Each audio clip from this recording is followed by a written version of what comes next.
বরিশাল বিশ্ববিদ্যালয়ের সামনে গোপন মিটিং করার সময় নিষিদ্ধ সংগঠন ছাত্রলীগের এক নেত্রীকে আটক করে পুলিশের সোপর্দ করা হয়েছে।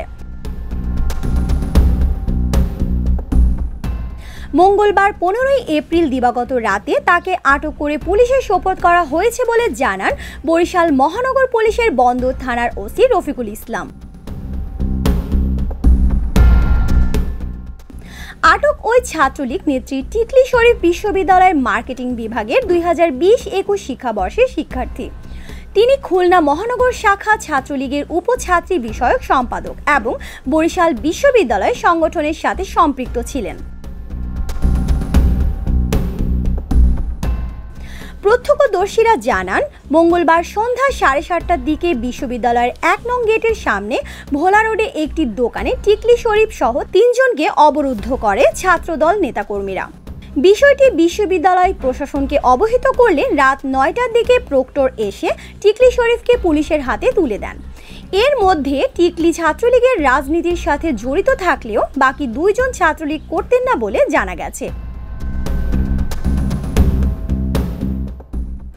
বরিশাল বিশ্ববিদ্যালয়ের ছাত্রদলের নেতা মিনহাজুল ইসলাম বলেন, সন্ধ্যা 7টার দিকে কয়েকজন ফোন করে জানিয়েছে টিকলি শরীফ সহ কয়েকজন ছাত্রলীগ কর্মী ক্যাম্পাসের সামনে গোপন মিটিং করছে। খবর পেয়ে তারা সেখানে গিয়ে 3 জনকে আটক করে পুলিশের কাছে সোপর্দ করেছেন।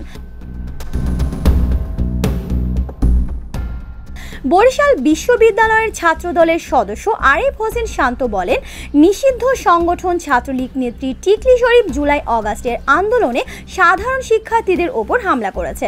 বর্তমানে সে সামাজিক যোগাযোগ মাধ্যমে দেশকে অস্থিতিশীল করার পায়তারা করছে।